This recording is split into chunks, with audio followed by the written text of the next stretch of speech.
গল্প ছাগলের চালাকি। একদিন এক ক্ষুধার্ত বাঘ বনের মধ্যে ঘুরে বেড়াচ্ছিল।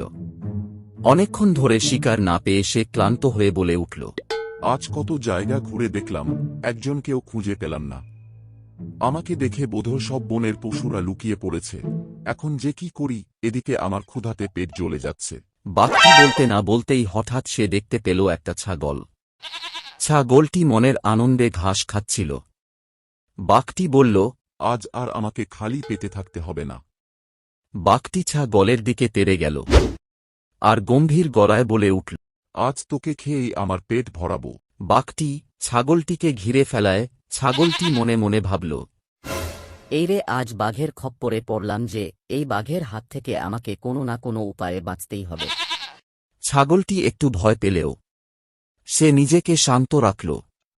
ছাগলটি এমন হাবভাব দেখাতে শুরু করল যে তার জীবনের বেঁচে থাকার কোনো ইচ্ছেই নেই। এই দৃশ্য দেখার পর বাঘটির একটু খটকা লাগল।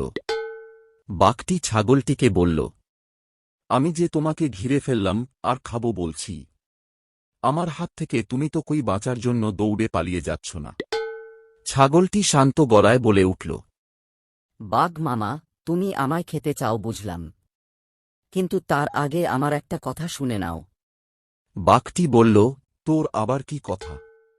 ছাগল চালাকির হাসি হেসে বলল, তুমি জানো, আমি একটা জাদুর ছাগল। আমাকে খেলে তোমার গায়ে গাছের কাঁটা গজাবে। তুমি তো এরপর শিকারও করতে পারবে না। বাঘ বিস্মিত হয়ে বলল, সত্যি? আমি তো এটা জানতাম না। তা তুই কিভাবে প্রমাণ করবি? ছাগল গম্ভীর হয়ে বলল, আমি এতদিন জঙ্গলে বেঁচে আছি, এটাই তার প্রমাণ। আর আমাকে বিশ্বাস না হলে তুমি দেখতে পারো।